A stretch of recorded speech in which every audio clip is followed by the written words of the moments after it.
Thursday, March the 13th. I was in the office. I just finished a phone call with a client who wanted us on site the following week. An ordinary day. The phone rang. I could see it was Ian, my contracts manager. Just the man I wanted to talk to. I picked up. Any chance of men next week, I asked. He didn't answer the question. He just said, Brian's fallen. They say he's in a bad way. I said, I'm coming now. I had one of the lads ring me from site who just very calmly said, Brian's fallen. I said, well, how bad is it? And he just went very quiet and said, bad. I didn't know how Brian was as I drove. This was 3/4 of an hour after the fall. It was too long. Why wasn't he on his way to hospital? I had a strange metallic taste like blood in my mouth. My mobile started to ring. I could see it was Ian. I pulled over to the side of the road. I knew what was coming. He's dead. He's fucking dead. Brian's dead.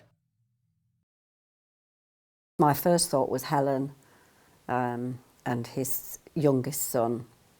And how do I ever tell anybody that this has happened? The site was quiet when I got there. It should have been a hive of activity. I was met, escorted straight into the main office. I went to tell the on-site supervisor that we were cancelling the contract. I opened my mouth to tell him, but instead I broke down. And other people began to cry. I was making people cry. And I can't really remember the words I put it into. How do you tell anybody? And I just said, I'm really, really sorry. I said, there's been an accident at work. Brian's had a fall. I'm sorry to have to tell you he's died. So what went wrong? I'll explain a little bit about what happened on the day that Brian fell. The team were completing a job from the previous winter. The men were working on the gantry around 30 metres up a chimney, rust-proofing bolts. The task was fairly straightforward. Take out a section of gantry, lower down a bosun's seat, prepare and paint the bolts, and then descend to the lower gantry. 6 men in a team. I want to stress that for steeplejacks, this is about as straightforward as work gets. Brian had just removed the section of gantry. He unclipped. He walked around to the other side of the gantry to fetch his bosun's chair. He came back around. And then he stepped through the opening he just created. Brian fell 30 metres to his death, and so ended. 32 years being a steeplejack, being a husband, and being a dad. So Brian was the most experienced lad on the firm. He'd had many years. I'd worked under him as a mate before on other companies, and he was vastly experienced in what he did. He was an absolute excellent guy. It was a pleasure to work with. He was calm-mannered. It was always helping you if you struggled with something. Obviously, he had that much knowledge. He could, point you in the right direction. Do it this way rather than that way. It's a lot better. I learned so much from him. What was going on in Brian's mind, I don't suppose we'll actually ever know, really, but he was very comfortable at work, so he wasn't worried. He had the handle on the job. That's when she said to me, did he clip off? I told my wife, and she was as shocked as I was. She just couldn't, but she just wouldn't believe that someone has actually fallen in our firm and died as a result of it. She just couldn't understand it. She actually asked me directly there and then, do you clip off and all that? Do you use your safety gear? Brian was experienced, he was middle-aged, in charge of other people. There was no time pressure, no pressure of any kind. So what made him, of all people, take a shortcut? Before the accident happened, I had got absolutely zero idea of what happened if you'd had an accident. It never even crossed my mind. I knew that we as a company did every possible training that was available to be done. In fact, sometimes the lads moaned, why we're having to do this again, because you have to. The person out on the street generally thinks that you're innocent until proven guilty. But actually with health and safety law, the simple way to say it is that you're actually guilty until you can prove that you're innocent.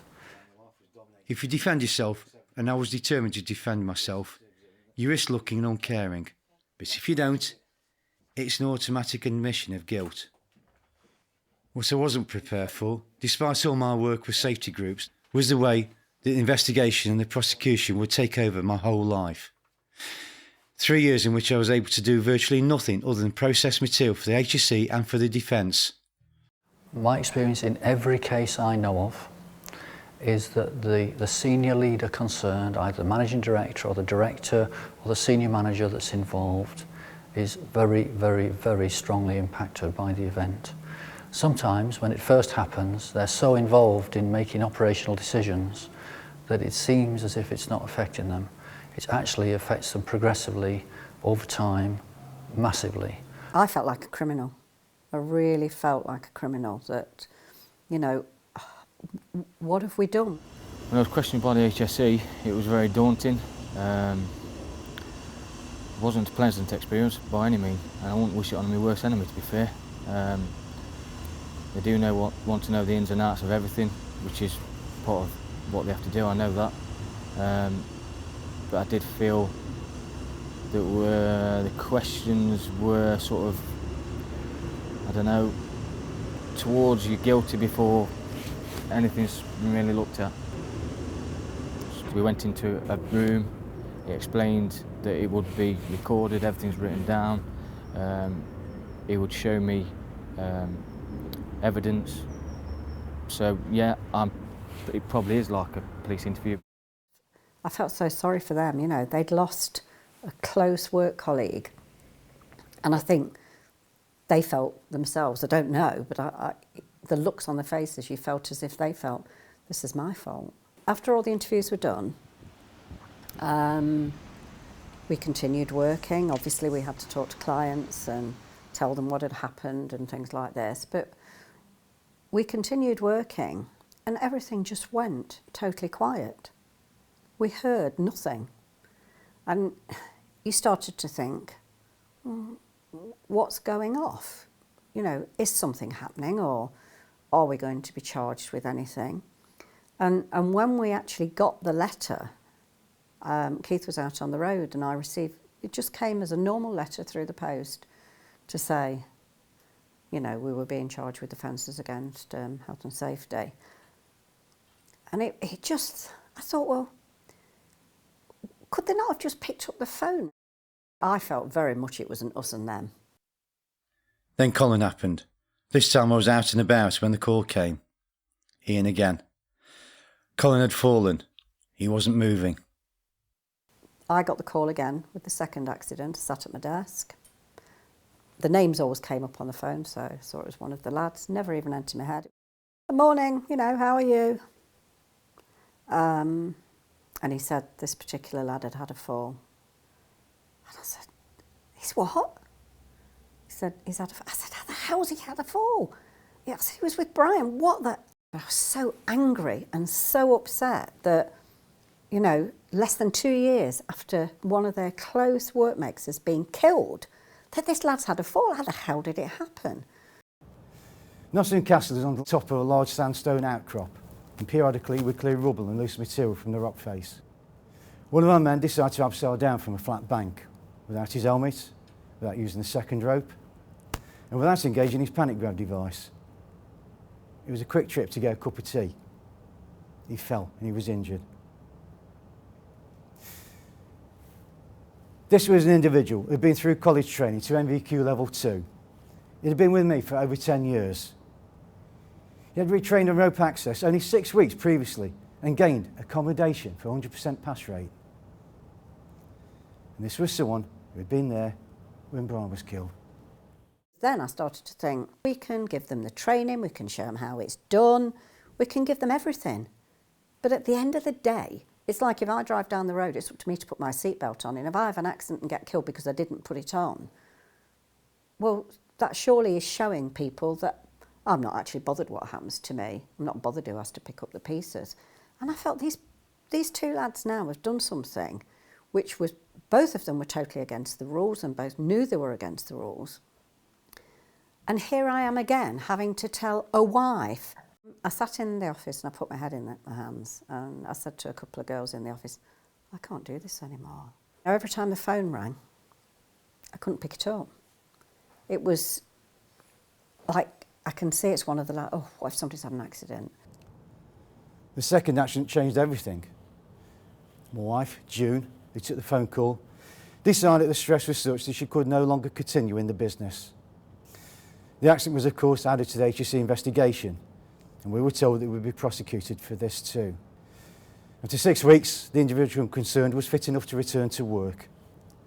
I interviewed him and I dismissed him for gross misconduct. I realised that now, trying to defend the prosecution was useless.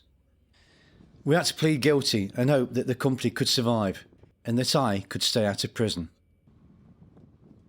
Another 18 months passed before the trial.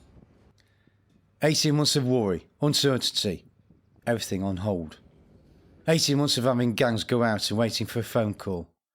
18 months of compiling material, explaining to clients. 18 months of waiting. In the end, we survived. We were fined £100,000 and £32,000 in costs. At the end of the day, whether it seems fair or not, the law will hold the boss to account when things go wrong, as I discovered to my cost.